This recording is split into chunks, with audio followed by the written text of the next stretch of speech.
To find percent decrease, what we do is we take the whole and we subtract the percentage. The whole can be written as 1, and then we subtract the percentage in the form of a decimal, which is the same thing as whatever the percentage is divided by 100. So this is kind of the opposite of a percent increase. A percent increase, it was 100 plus the percentage. In a percent decrease, it's the whole minus the percentage. So let's look at it. The whole, I'm going to represent that as a pi. That's what we're starting with. Okay? And we're going to subtract 25% of the pi. Now this would represent the percent decrease. Now the remaining portion that we would have is the pi minus the percent decrease, minus that 25%. And it would look like something like this. And this is what we have left. So start with the whole, minus the percent decrease, and this is what you have left. So if we want to talk about the whole in percentages, it would be 100%. 100%, that's our whole. If this is a 25% decrease, it would be 25% decrease. And when we do that and we subtract, what we're left with is 75%. Now this 75% is what we have left from the whole. So if we were to convert this to decimals, 100% is the same thing as 1 or 1.0. And we subtract 25% in the form of a decimal, which would be 0.25. What we're left with is 0.75. 0.75, this is what we have left. We still have this. Now, what we're going to do is we're going to look at some different examples. Let's say we decrease something by 33%. When we do that, what we're going to do is we start with our whole, and we are going to subtract the percent decrease in the form of a decimal, which would be 0.33. This is the percent decrease. And what we end up with is what we have left, what we have remaining, which is 0.67. A lot of times what people get confused is they see this 0.67 and they think that is the percent decrease. No, the difference between 1 and 0.67, which is 0.33, that is the percent decrease. This represents what we have left. Let's look at another example. A 75% decrease. Well, we'd start with the whole, we subtract 75% in the form of a decimal, and we'd be left with 0.25. 0.25 is what we have remaining. That constitutes a 75% decrease. The next example we're going to look at is a 2.53% decrease. Well, to find out what that would look like, it's really going we're going to take the whole, convert this to a decimal, and when we do that, we get 0.0253. And when we subtract the two, we're left with 0.9747. You see, 0.9747 is very close to 1, so we know that the percent decrease isn't that big. It was only a 2.53 decrease, but this is how much we have left. We have 0.9747. And lastly, let's look at an 8% decrease. We would just take 1 the whole, change this to a decimal, and subtract, and we'd be left with 0.92. This is what we have left. It was an 8% decrease. So let's look at something else. Let's say we're given 0.68, okay, and we want to know how much of a percent decrease this is. Well, we need to know that this is the amount that we have left. This is what we have left. So we need to find the difference between 0.68 and 1. That is the percentage increase. So to determine that, what we can do is we can take the whole in the form of 1, and we can subtract what we have. This is what we have left. And what we end up with is 0.32, which is a 32% decrease. This is the percent decrease. If we look at another example, 0.92, if we want to figure out how much of a percentage decrease is, well, we can see that we had to find the difference between 0.92 and 1. Well, we know that that's pretty close to 1, so the percent decrease isn't really going to be that much. So, but first we're going to take the whole, subtract 0.92. What we end up with is 0.08, and what that constitutes is an 8% decrease. An 8% decrease. Lastly, let's look at 0.4.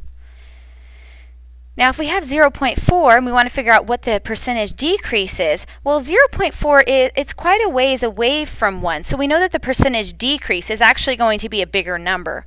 So to find that, we're going to take 1, the whole, subtract what we have left, which is the 0.4, and what we're left with is 0.6. Now, 0.6 converted to a percentage is actually a 60% decrease. Now, I just want to look at some numbers. We've talked about percentage increase and percent decrease. If you were given the number 1.08, would that be a percentage increase or a percentage decrease? Well, we know that 1 is whole. This 1 is the whole. And since it's over the whole, this would represent a percentage increase. If you're given a number like 0.62, well, we know that a whole is what we start with, and this is less than 1, the whole. So we know that it would represent a percentage decrease. If you're given 2.56, well, this is definitely over 1, the whole, so this would represent a percentage increase. So this is a percentage increase, percentage decrease. This would be a percentage increase. If you were given 0.99, even though this is very, very close to 1, it is still not 1. It is smaller than 1. And so 0.99 would represent a percentage decrease. So now we are going to look at a different percentage decrease problem. Let's say we have a 250 piece puzzle, and it's missing 14% of its pieces from its box. How many puzzle pieces are in the box? Well, with this problem, since it's missing 14% of its pieces, what that means is we're dealing with a 14% decrease. So in order to determine what we have left, what we're going to do is we're going to take the whole in the form of 1. We're going to subtract the 14% in the form of a decimal, which would be 0.14. That's our percent decrease.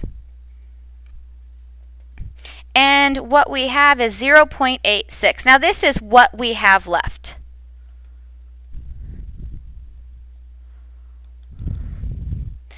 Now the question is asking us how many puzzle pieces are in the box. It wants to know, well, what do we have left? So if we start with our starting amount, 250, and we multiply what we have left, which is 0.86, we have, 86% of the pieces remaining in the box. And if we go 250 times 0.86, what we end up with is 215 pieces in the box.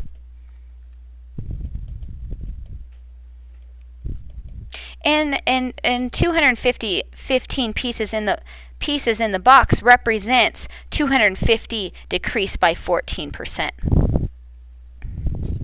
Now let's look at one more example. Now this example, has to do with home values in Las Vegas, Nevada. They have declined by 6% for the past 5 years. Now, what this question is asking us is, what is the total percentage decrease in home values during the 5-year period? And it wants us to round your answer to the nearest tenth of a percentage point. So in year one, what happened? Well, the problem says that it's been a steady rate of decline. It's declined by 6% for the past 5 years. So in year one, it was a 6% decrease. So what we're going to do is we're going to take our whole 1 and subtract this in the form of a decimal, which is 0.06, and we end up with 0.94. That's what we have. That's the remaining value of our home that we have left. And then what did it do in year 2? Well, it declined by 6% again. It was a 6% decrease. So we're going to take the whole and subtract it by 0.06, and we're left with 0.94. In year 3, it did the same thing. It declined by 6%, and it declined by 6% in year 4 and year 5. So we're really just going to repeat the same thing for each one of these years.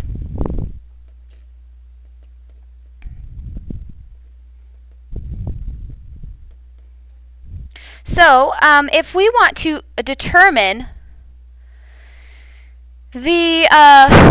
it says the total percent decrease. The total percent decrease. How we determine the total percent decrease is by taking all of these numbers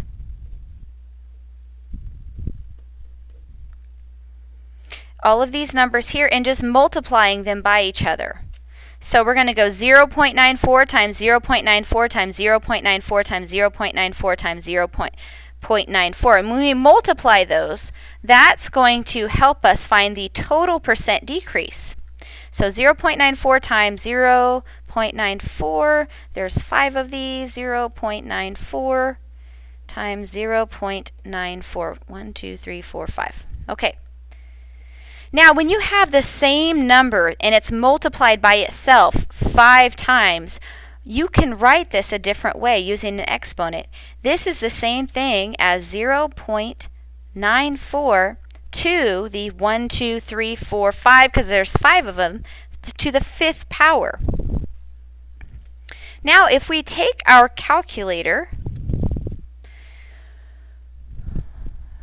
and you want to determine what this is, you can go 0.94, and we're going to raise it to the 5th power. Now this little key right here, you press this, and that's how you raise something to the 5th power, and then just press enter. And all of those numbers equal 0.7339. Now this number, we have to understand, this is what we have left. This is not the percentage decrease. This is the remaining value that we have left in our home after 5 years of each year. The value of our home is being decreased by a constant rate of 6% each year. So we need to find the overall total percentage increase. So to do that, what we have to do to find the total percentage decrease, we have to take the whole, which is 1. That was what we started with. And we need to subtract what we have left, 0.7339. What we end up with is 0.2661. Now this is the percent decrease in decimal form. So the last thing that we have to do is just convert this to a percentage. And to convert a decimal to a percentage, we just move it 2 places to the left. That's going to end up with 26.61. Now if you look back in our problem, it says round your answers to the nearest tenth of a percentage point. So if we have 26.61, this is the tenth. This number 1 does not round that up. It keeps it at 6. So what that means is that our total percent decrease is equal to 26.6%.